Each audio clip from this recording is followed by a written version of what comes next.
Hello, Mike. There you are. Hang on. Are you available to come on the air? Okay. Okay, Mike, you there? All right, yeah, I'm right here. Okay, okay. Sorry, we're trying to get a hold of you. You may have been busy. Could not have. Yeah, Yeah. it was, and I broke loose just in time. Oh well, good. Well, maybe a little late, Well, but no, you're just in. in time. You're still just in time, Mike. Whatever time that may be. So great to have you on the broadcast, and so glad. I mean, the Great to nation. be here. Yeah, the nation is in a situation here. I mean, earlier I read about the intelligence leaks that the president says are not true. That we're not running out of artillery, that we've got plenty stockpiles, and we're manufacturing as fast as we can, and we have what we need. But can you address that, Mike, in any way? There's why Well, these, we have been using up quite a bit for some time, right? yeah, And there's bound to be shortages here and there, but there's an appearance of strength that obviously everybody wants projected. The truth of it is, if we expend lots of munitions, and we are involved in quite a few things, we're going to run into that problem of shortages, and right. it will begin to show. It will force a change of strategy. But Well, let me ask you. I think it's maintainable right now, right? It could become costly for several reasons, but shortages, that's something that we faced before. It could be something that could become apparent, but I think they're maintaining as much as possible, given the expansion of what's happening. But Pastor Paul, with the spread of what's happening right now, that could deplete into nothing in little to no time. Yeah, Mike, one thing I do know that last night that in Kyiv, in Ukraine, Russia did get 28 intercontinental ballistic missiles, or ballistic, I should say, ballistic missiles into Kyiv, and did a significant amount of damage, as you know, and killed 17 people. And that's because, and Ukraine admitted they didn't have no way to shoot them down. They were able to shoot down the drones in the drone attacks from Russia, but they could not shoot down those. They've run out. And is that part, you think, maybe what we're hearing in the press that's saying, hey, it's the reason they've run out is because we got to hang on to what we got? Yeah, Ukraine that's a rough position they're in right now. And I tell you what, they're hanging on by a needle and thread. If the world continues to expand as far as conflict, what in the world would they really do? What would they do? Because they simply don't have enough of a defense against Russia. Russia has access to quite a bit. They really have not touched some of their main munitions, and my goodness, it's such a terrible situation. It is a wake-up call, when you read something like that or find out something like that. But what's happening now is spreading. As it spreads, the casualty rate will go up. More stories will naturally be headlined. The sad part is, it's still one of those politicized issues. And it's very difficult for the average person to know the truth of what the real story is. They'll have to find out through, stories like the one you just read. Somebody's hit and casualties pile up or something like that. But we're in a time like no other, Pastor Paul, and it seems like conflict is bound to break out in too many places. Well, the fact that today the Houthis were able to kill 30 of Yemen's soldiers and wound another 50. And then at the same time, the Houthis are able to fire on ships in the Red Sea, and the Strait of Hormuz is still not open, no matter what anybody says. This thing is not looking the way people thought it would be. I mean, certainly the Situation Room is probably spending more time than normal trying to figure out what is going to be our strategy going forward. I mean, I think the American people are probably wondering, what is the strategy? Right.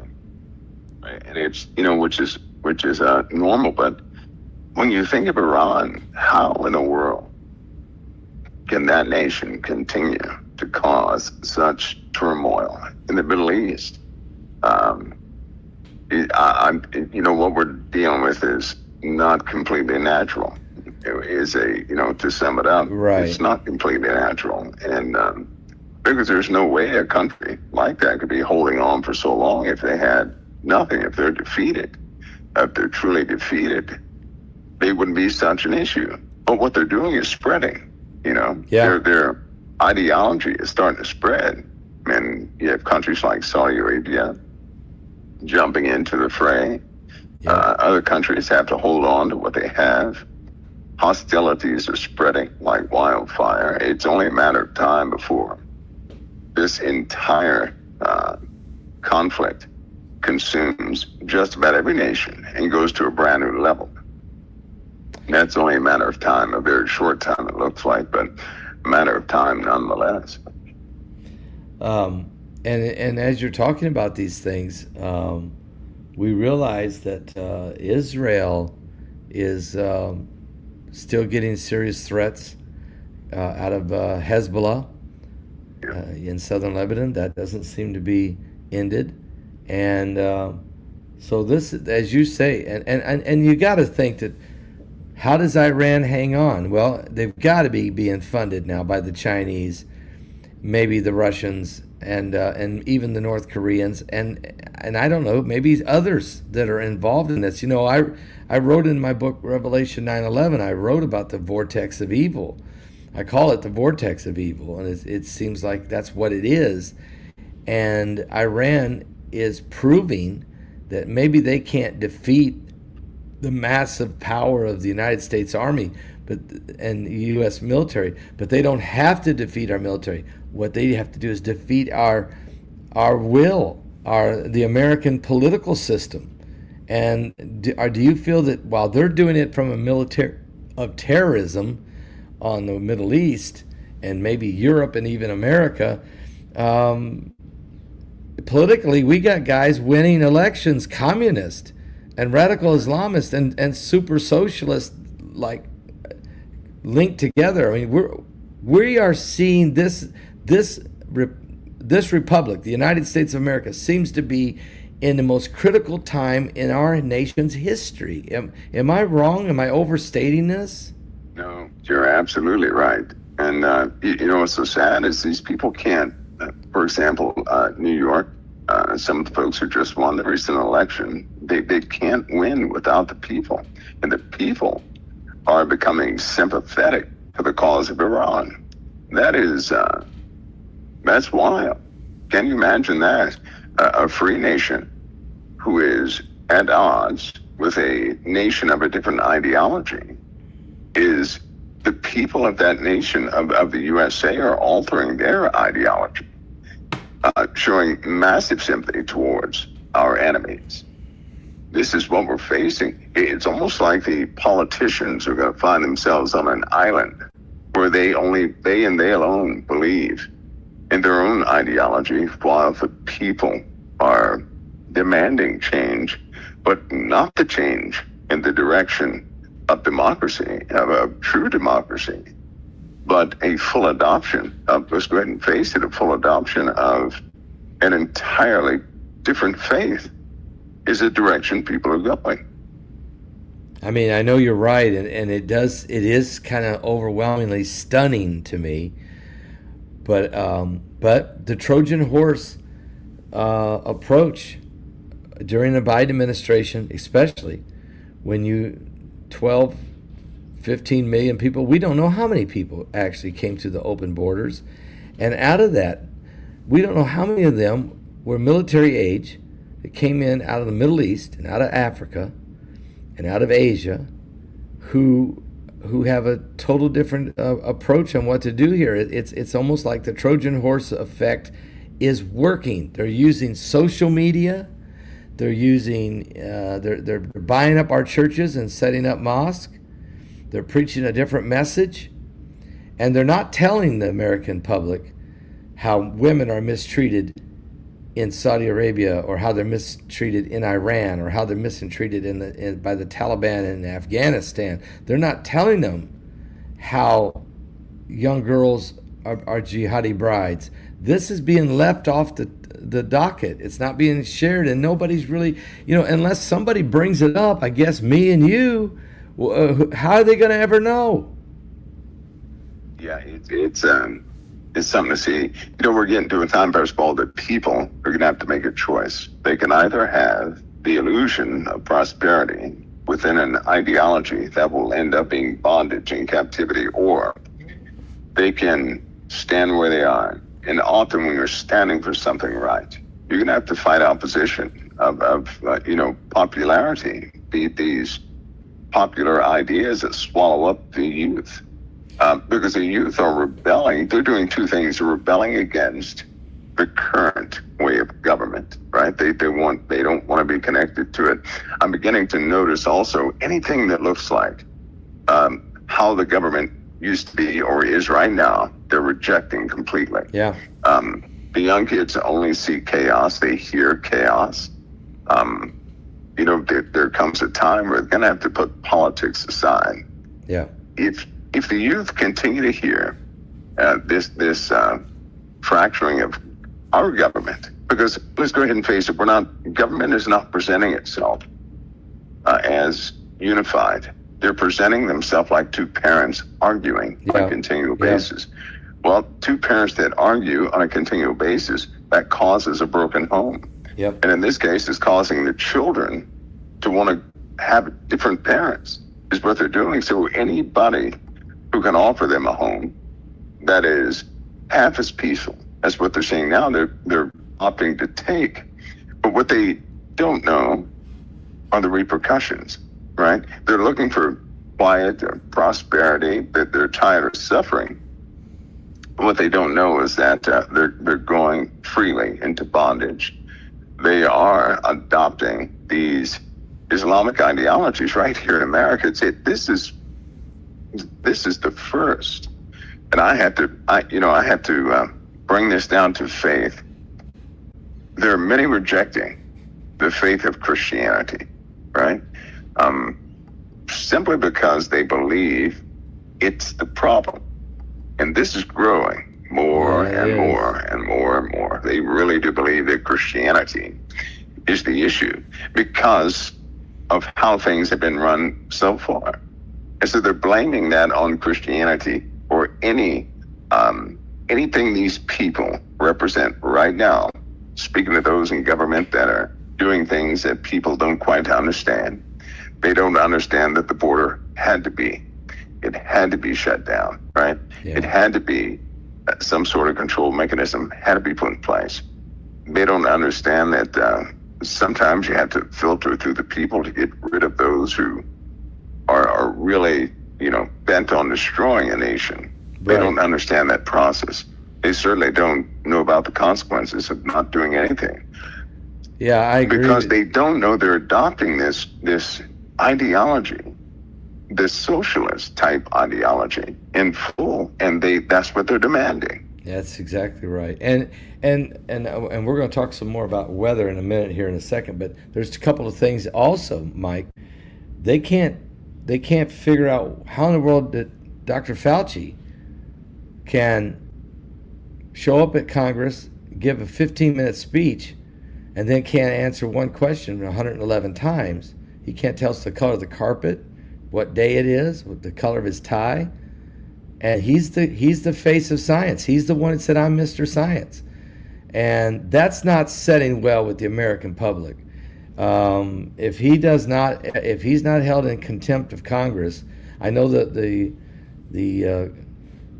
the Senate committee voted that he should be, and that's going to go to the floor now. And the other thing is this Epstein thing. There's no other way around this, but the people are not satisfied with the answers they're getting from Dr. Fauci and what happened during the jab, and they're not satisfied with the release of the Epstein documentation and what that all means. And those two things, along with everything else that's going on, and the rise of socialism and super communism, this has left this country twisting in the wind. I don't know how this can be rectified. Am I off base here? No, you're on point. One of the issues is we have two sides of a two-sided ideology here. We have two bodies in the USA. For the most part, we have two bodies. One of the issues is that at some point, somebody's going to have to see the human factor again. Yep. Right? Yep. Not the political factor, but the human factor. Yep. And the people, and because right now there's a split. It's almost like the people who are on the Democrat side, they cannot see what the Republicans want. The Republicans, the Republican people, they really can't see what the Democrats want. Right. Because they're supporting their base, which is something they do, but it's caused a blindness, a huge blind spot. Now, in this blind spot is an answer, and the only way we're going to have that answer is if somebody's going to have to step back and see everything, right? But if we have to see humanity as humanity again. We have to see that what we're doing is causing an internal war. And Pastor Paul, I have this statement I've uttered since we've met, that in prophecy, based upon what it states concerning Jerusalem, how in the world can that happen when America's in power? What happens to America that we cannot intervene to stop Jerusalem from being in some sort of issue, right? Concerning prophecy for 3.5 years. What happens to America that any sort of tyrant nation can go in there and set up the abomination of desolation? How can that happen with the USA in power? And the only way that could happen is if the USA's hands are tied up so much they can't intervene. I believe we could be seeing this process underway right now. There's a lot. You're exactly right, Mike. I'm glad you're bringing the Israel piece of this into this whole equation, the Jerusalem piece. The Bible told us in prophecy that Jerusalem would become this cup of trembling, a burdensome stone for all people. And right now, there's been a major push by Ben Gvir and some of the rabbis, some of the leaders in Israel to move forward with the third temple. Now, while they're pushing to do that, which is prophesied to happen in the Bible, the reaction from the Islamic world is not positive. We have a war going on already that's very trepidatious, and the scars of October 7th have not healed among the Israeli people, and so this is a big deal. I mean, what you're talking about, Jerusalem, at some point, it becomes the Gentiles trample for 42 months. They trample through Jerusalem. I mean, this is absolutely in the Bible. So, are we getting closer to that point in prophecy? I believe we are. The USA's influence is vast right now. What's happening internally with the USA, Europe, and the UK is incredibly odd. We've not been here before. The world has not been here before. The Middle East is breaking down, and let's go ahead and face it, we're involved with so much internal strife within the USA. Right. The Western nations, period, are at odds and something, we're going to begin to miss things, right? We have an enemy, Iran, which is consuming very expensive munitions with very inexpensive tactics. They continue to do this. Something will likely happen to the oil. I'm glad I'm a believer in Christ, because I know this, what happens must happen for the sake of those who don't believe. And to wake up some believers before the body of Christ who is loyal, they're in good hands concerning these situations. But that brings everything much closer to home, because we've just not been here before. We've not been here before. We really haven't. We've never had a global situation like this ever before. Not ever. No. And it's beginning to, be a pretty good contrast between the kingdom of darkness and other elements that are being squeezed out. It's only a matter of time before the faith war shows itself in all lands. That's only a matter of time. We're going to face that faith war. Who thought they'd ever see that? That it would actually begin to form itself. So we're here in a time where not only things in the earth are happening like this, but geologically, things are happening. Atmospherically, things are happening. Everything is happening all at one time, in pace with each other.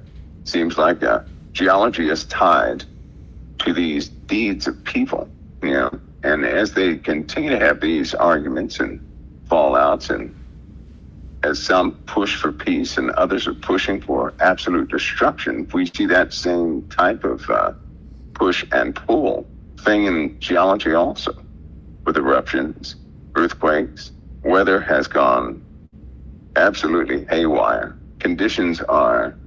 We've not had these conditions before, right? The West in the USA is burning up.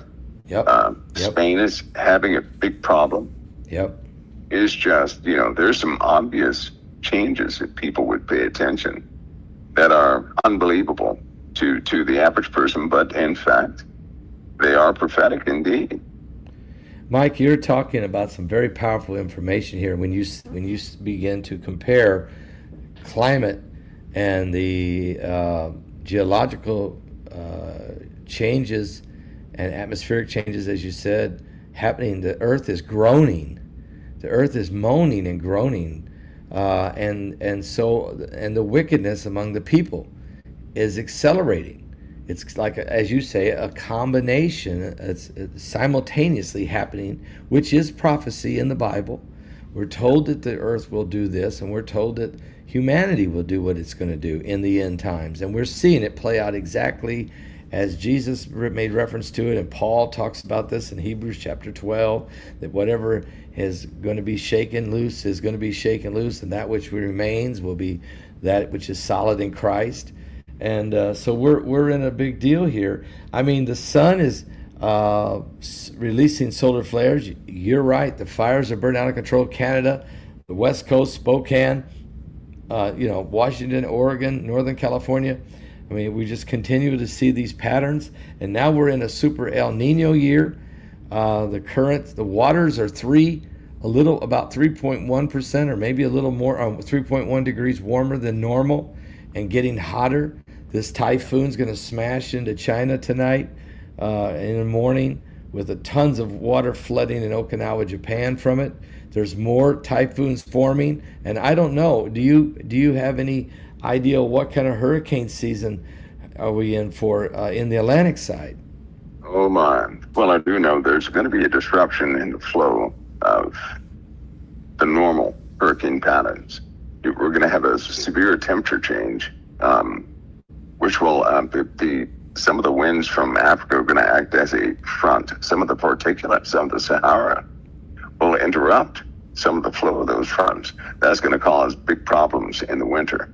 If we do not act, we need to have those hurricanes to relieve some of the atmospheric pressures and some of your flow dynamics in the southern hemisphere of the earth. If that does not take place, winter is going to be something we simply can't prepare for. You mean really I a hate to really put it bad that way. winter? You expecting a real bad winter? Yeah, if we do not have freedom of flow in the southern hemisphere, meaning if we don't have the development of storms, right? Then the northern hemisphere is going to be clogged this winter. Imagine a storm in the winter that would rest over a state for about 4 days with the heaviest snow they ever had. So you're talking about 3, 4, 5 feet that could potentially fall in Carolina, for example. Wow. And then to have that back to back to back to back to back. The rain that we're having right now, the 2-3 inches of rain, if that were snow, that would easily be 18 to 22 inches of snow, right? So Right. 2 to 3 inches of rain, that pattern happening over and over again, that would equate to about, on average, easily about 22 inches of snow 3 or 4 times. So imagine the Carolinas, South Carolina, for example, having a snowstorm one day, 2 days later having another, 3 days later having another, right? And temperature swings that are supportive of ice and snow. So you get this, you get the snow melt only to freeze and then snow again with more ice. So we're also going to see environmental shifts of cold and hot regions. We're going to see that big time. In fact, it's happening already, which is why the West Coast of America, we went over that at the beginning of the year, that people had to prepare for fires and floods. And that the southern portions of the USA, they have to prepare for rain, right? Monsoons are forming. Monsoons are forming right now.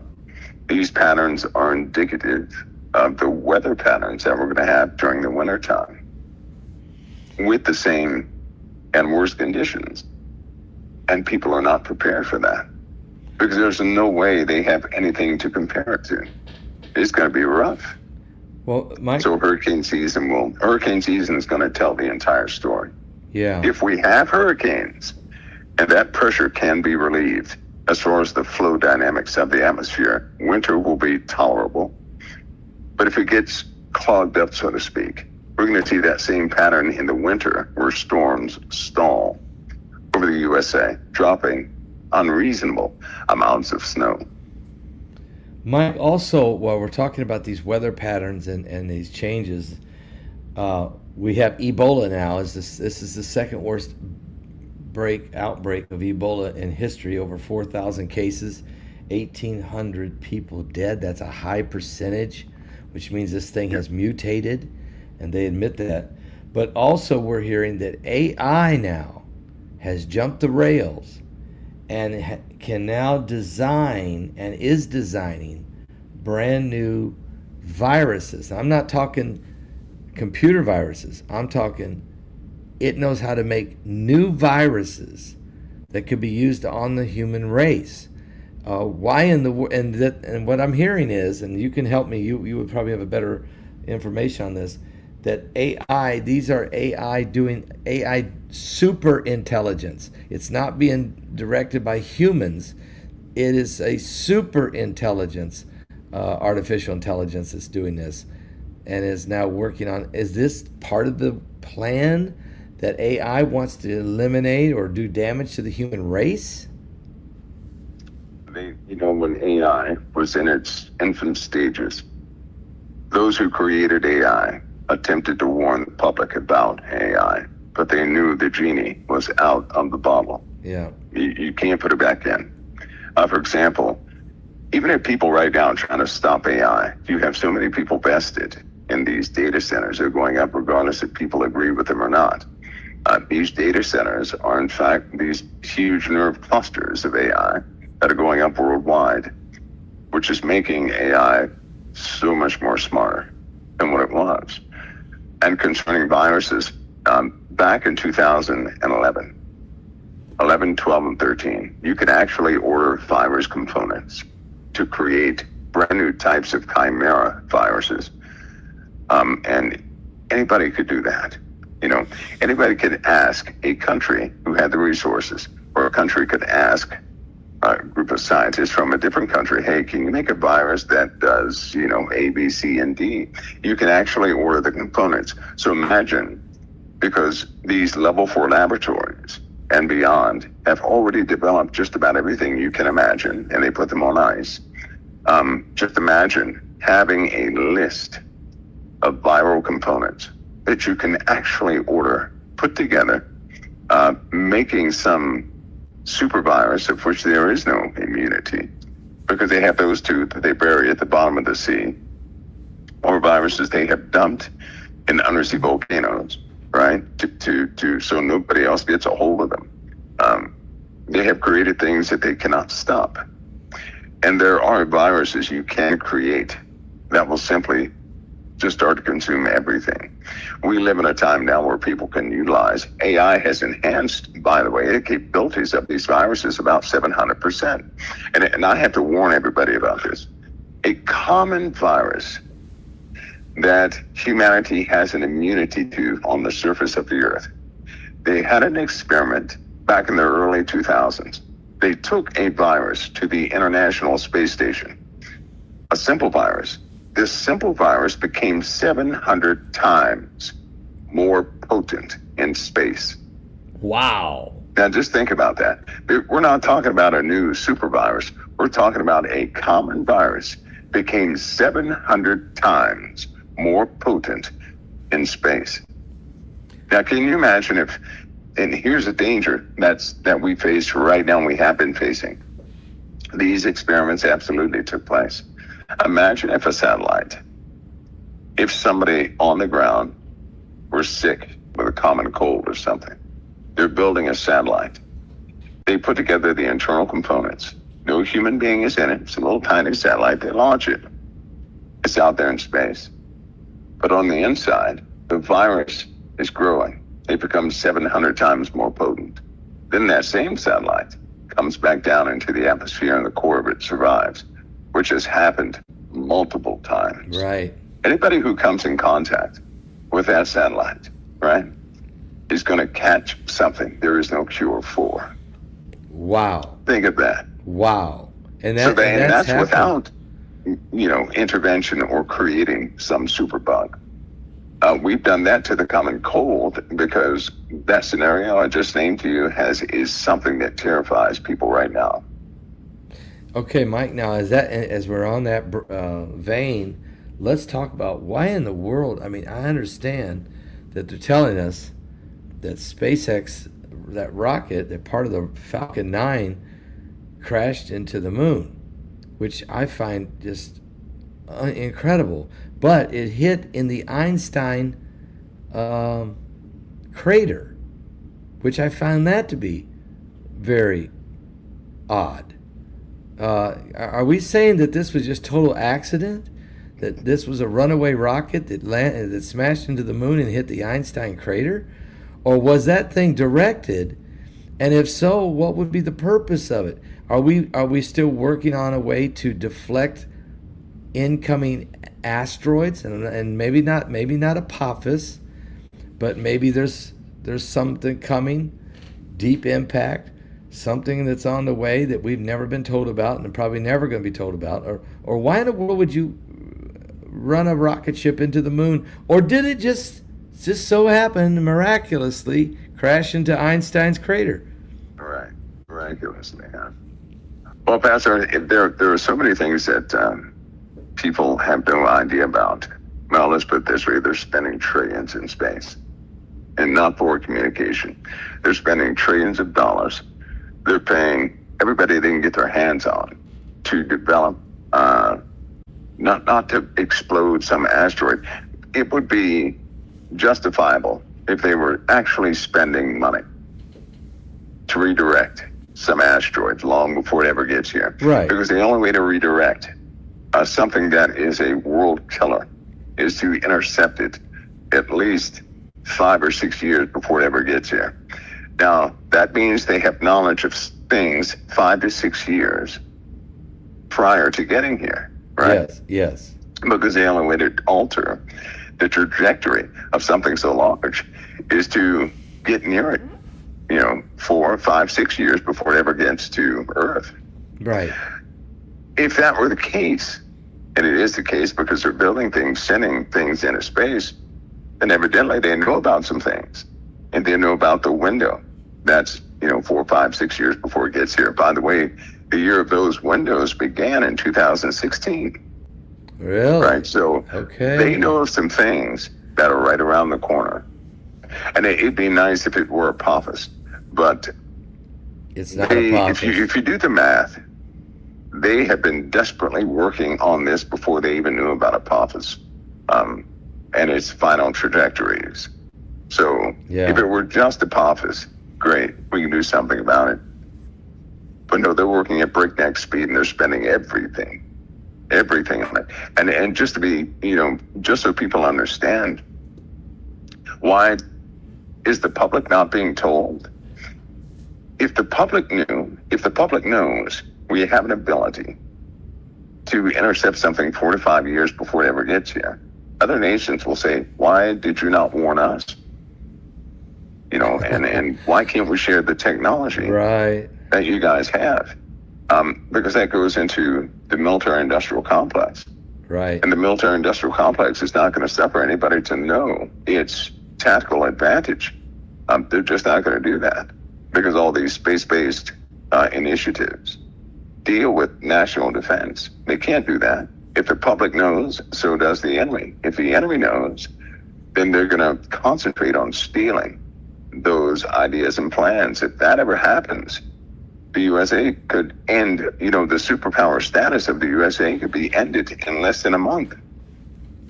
And we don't want that. No. So they'll never do that. The world will die before they share that because there are evil people on this earth that people just don't know about. I'm talking about levels of evil beyond what anybody is used to. Because the average person couldn't, I don't believe they'd stomach just how evil people can be. I don't believe they could stomach that past. Also, many things are hidden. But it does give us insight that something is wrong somewhere. They are spending trillions in space. They're spending trillions on experiments like CERN. And what has CERN given us? What has space given us? What has CERN given us? Let's talk about CERN. They shut CERN down now. It's not going to be running for 4 years, Mike. They're enlarging it. Hell's being enlarged also. I just find it really odd that you would build this machine on the very location where Apollyon was worshipped, and now Apollyon's got to come out of this bottomless pit. And why would you stick a Shiva, the god of the underworld, out front as a lawn ornament? I mean, that's the last thing I want for a lawn ornament is Shiva, the god of the, you know what I'm saying? Yeah. I mean, we're talking scientists now. We're not talking some spiritual guru temple. We're talking about the brightest brains on the planet working on high-level experiments, crashing protons at the speed of light, coming up with the God particle, what they believe maybe is the building blocks of the foundation of the creation, and you got Shiva out front. So there's more going on there than what meets the eye. And how do you feel about this?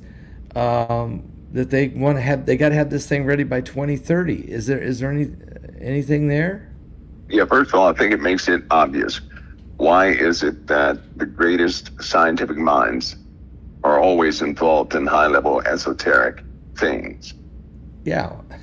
Oppenheimer, right? Yeah. He was heavily involved with the Vedic text. You have individuals here in the USA that are highly involved in the Sumerian tales. You have in the Vedic text. Right. You have some of the most expensive facilities that operate on a timeline that match what those ancient entities, their calendar they put forth. We're not talking about God's calendar, but we're talking about some of these ancient entities, which personally I believe are just portions of the fallen. And you have all these scientific minds that will always pay homage to them. There are also, one thing you may not know is this, why are all these scientific minds always involved in things like Dungeons and Dragons? A modern day Dungeons and Dragons would be What? something called Warhammer.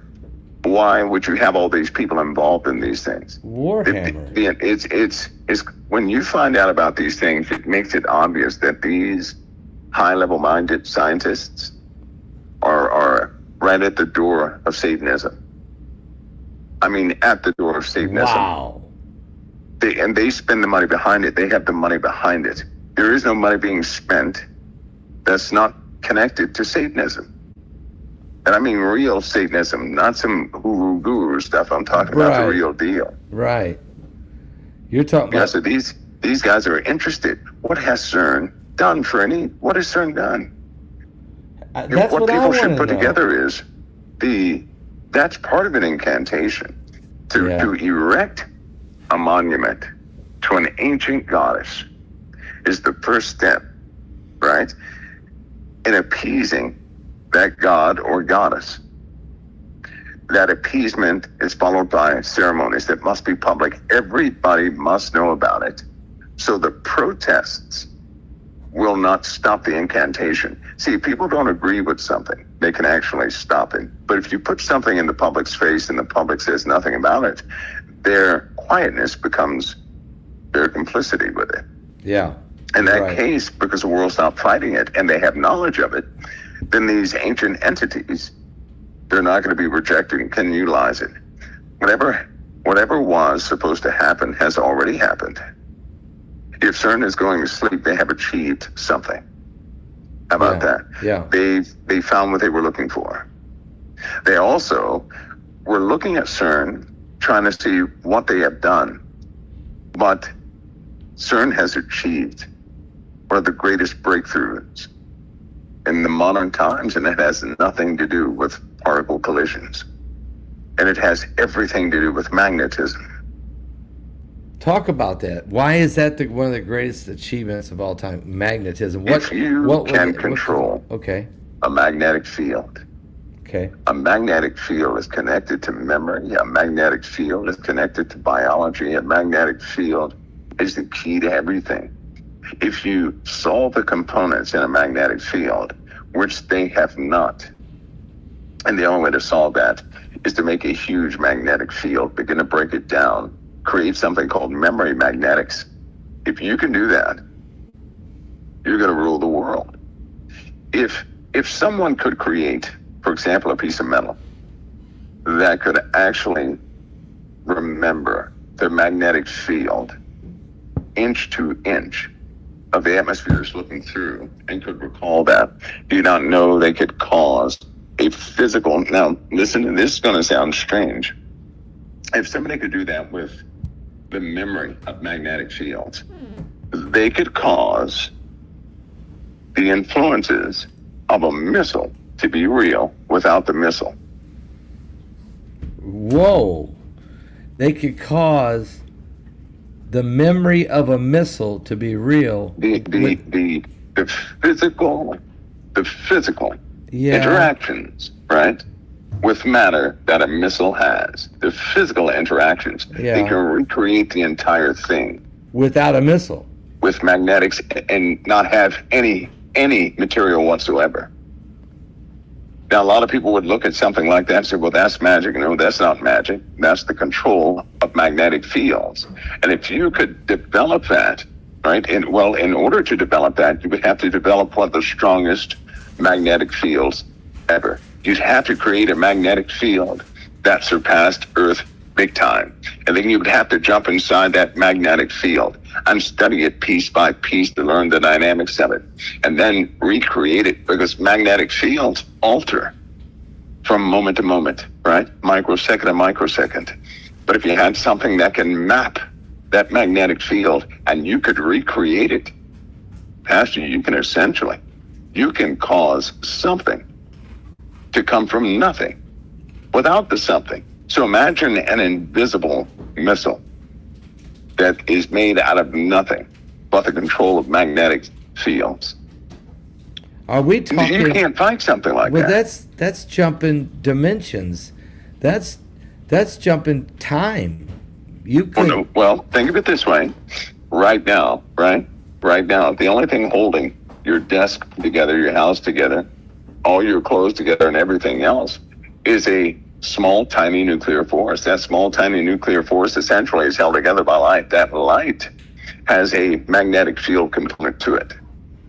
Okay? If they had something that could map what all these little tiny magnetic fields are doing all at one time, right, and recreate that, if they could recreate your environment anywhere in the world at any given time, anytime they want. And then if somebody walked into it, they're gonna bump into your desk.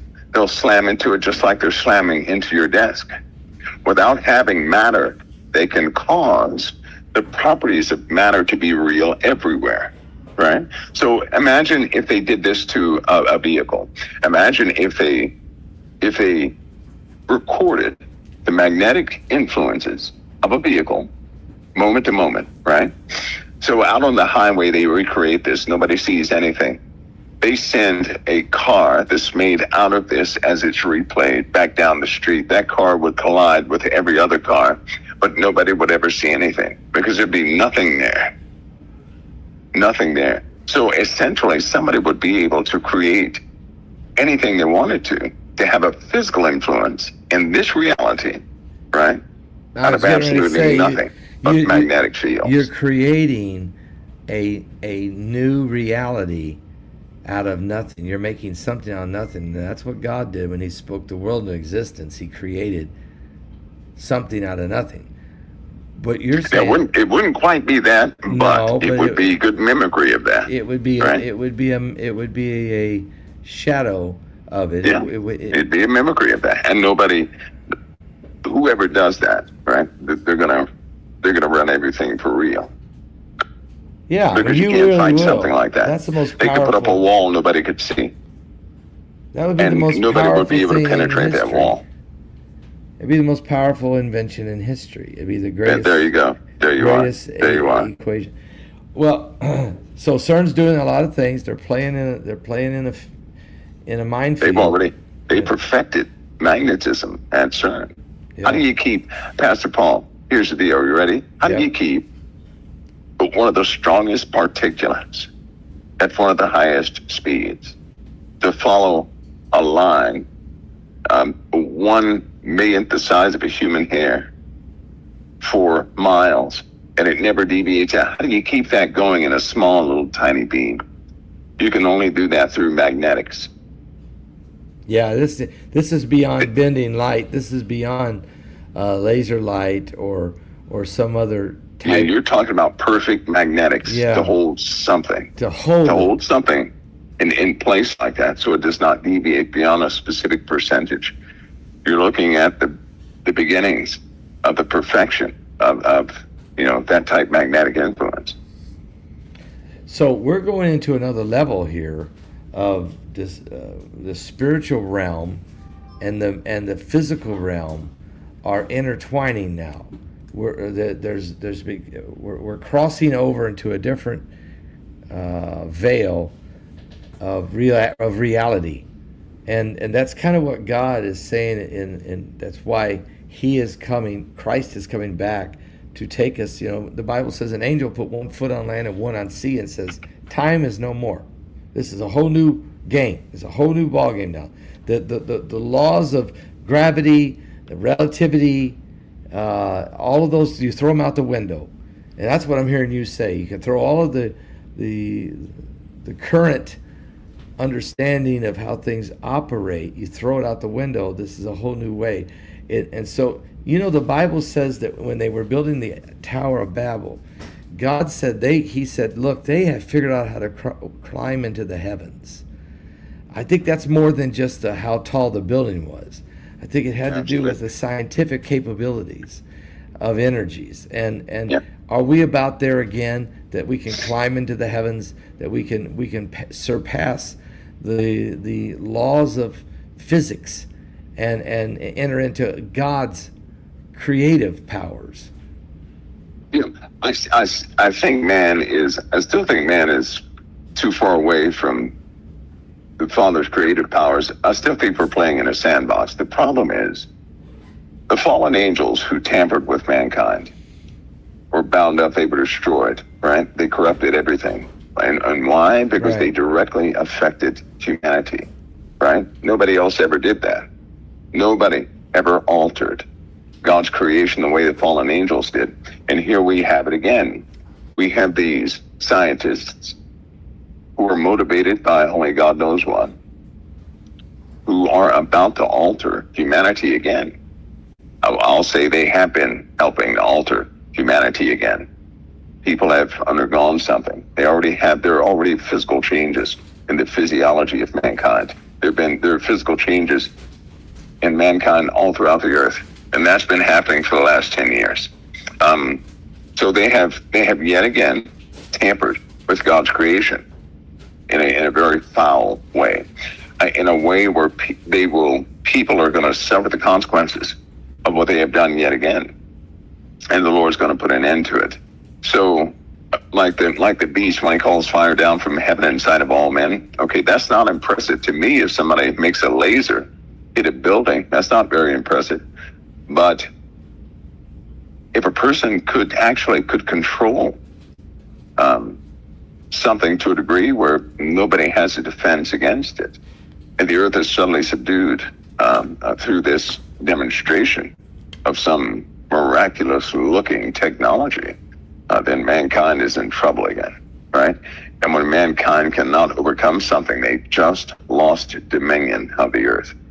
So the fallen angels had children. The children had dominion. The fallen angels' children had dominion over the earth. Humanity lost it because it was overridden by something that was both spiritual and flesh. And here we are again. Mankind about to be overridden in their dominion over the earth, which means humanity will begin to fall in great numbers yet again. And the Lord's not going to suffer that this time. No. He won't suffer that this, so he's going to put an end to it. But all those who do agree with this tyrant type of philosophy, they will gravitate towards or be subservient towards this new type of evil, right? They're going to build it up. It will constitute a kingdom of unnatural evil. And then that will be the end of that. But I do believe we're beginning to see the formation of it. The parts that were for a long time a mystery to most. Unbelievable. Mike, it really is. Mike, coming into next week, by the time we come on, what is your concerns between now and next week? What is your biggest concerns of what may be going to take place on the planet, and what we need to be watching for? Well, the past we have fault line instabilities like we never had before.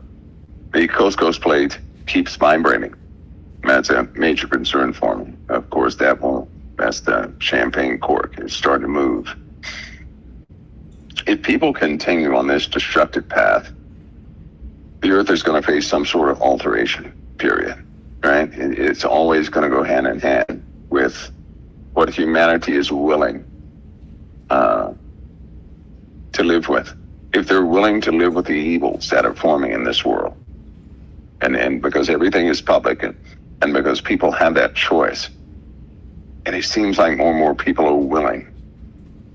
They're just so willing to live with an evil. There's going to be a massive change. There's going to be a wake-up call, so to speak. And there will be mishaps concerning. So geology is one big thing, and that includes cracks in the earth, volcanism. I believe these fires in California, for example, are a warning, right? Wherever people see these fires, and I would do everything not to go back. Though it just so happens these fires have broken out the same places ancient volcano systems are. And they're going to go, and when they start going, nothing will survive those areas. How about that? So, and also, likewise, the flooding. Some of these places where the floods are taking place, these low-lying areas, people are not going to be able to build back in these places pretty soon due to the sheer amount of water that will begin to overtake things. So we're looking at geological processes that are unavoidable and atmospheric processes that are unavoidable. And Wow. the last one that I'm concerned about is a mistake, a military or a tactical mistake that's going to cost people many lives. Mm-hmm. That could be the failure to see terrorism in the UK, or it could be an accidental ignition of something or the release of something that's going to cost millions of lives. I can't even shake that millions of people will soon just drop dead. That will be the end of that, all at one time. So that's of great concern. There are many complexities to war, to the situation that we're in right now. Yes. And one wrong move with what the weapons we have brought to bear, one wrong move, whether it be chemical, biological, or nuclear, one wrong move can Yes. cost millions of lives Mike, in an instant. yes, and I agree with you that these are the key points that you've brought up tonight. And so, and then this next week, there's a lot we have to watch very closely and a lot to pray about. It's getting very, very intense. The prophecies of the last days are certainly coming into play. Things we never even dreamed of, we're watching now develop. And so, I want to thank you for coming on. I know it was a little bit of a struggle to get to you, but I'm glad. I'm going to get here. They're not going to stop Thursdays. No, they can't stop Thursdays. We'll sit around here and wait. We'll wait 3 and 4 hours if we have to. But thank you for getting through and doing a great job again tonight. I really appreciate it. As well as my honor, always. The honor's mine. I appreciate it. Thank you, Mike. All right, that's all. God bless. God bless.